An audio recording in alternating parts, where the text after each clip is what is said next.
Le Livre du ciel, tome 11, le 14 février 1912.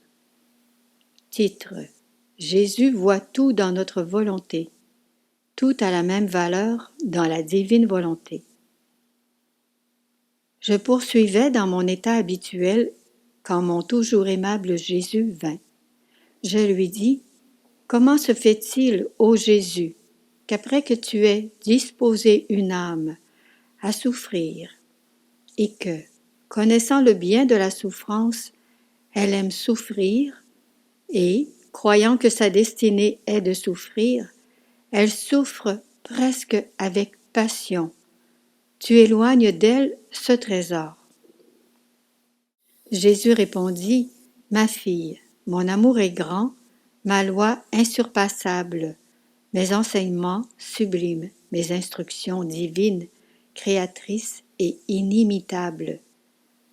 Ainsi, quand une âme s'est entraînée à souffrir et qu'elle en arrive au point d'aimer la souffrance, alors, afin que toute chose, grande ou petite, naturelle ou spirituelle, douloureuse ou plaisante, puisse avoir une couleur et une valeur unique, chez cette âme, je fais en sorte que la souffrance s'incruste dans sa volonté comme sa propriété. En conséquence, quand je lui envoie des souffrances, elle est disposée à les accepter et à les aimer. C'est comme si elle souffrait tout le temps, même quand elle ne souffre pas. L'âme en vient à tout faire, dans une sainte indifférence. Pour elle, le plaisir a autant de valeur que la souffrance.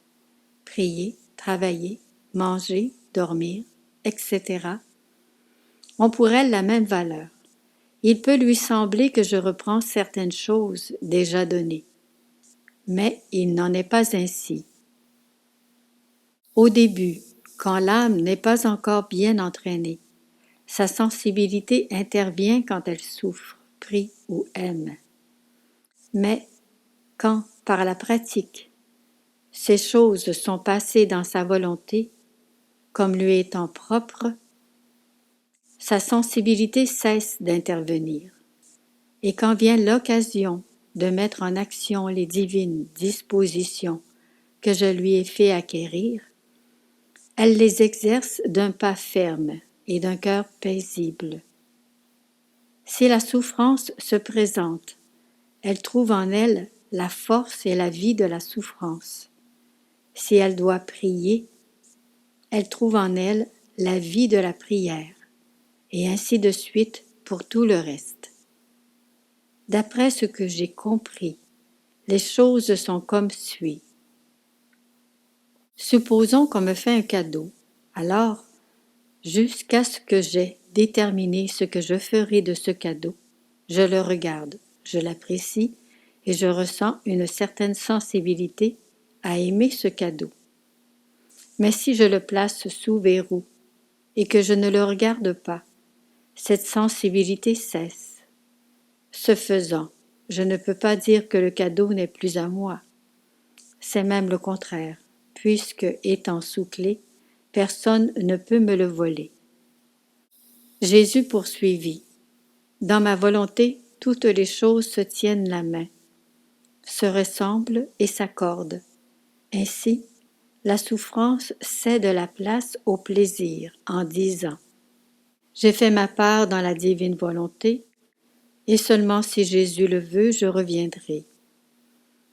La ferveur dit à la froideur: Tu seras plus ardente que moi si tu te contentes de demeurer dans la volonté de mon éternel amour. De semblable manière, la prière parle à l'action, le sommeil à la veille, la maladie à la santé, etc. En somme, chaque chose cède la place à une autre, bien que chacune ait sa place distincte. Pour la personne qui vit dans ma volonté, il n'est pas nécessaire de se déplacer pour faire ce que je veux. Elle est sans cesse en moi et répond comme un fil électrique qui fait ce que je veux.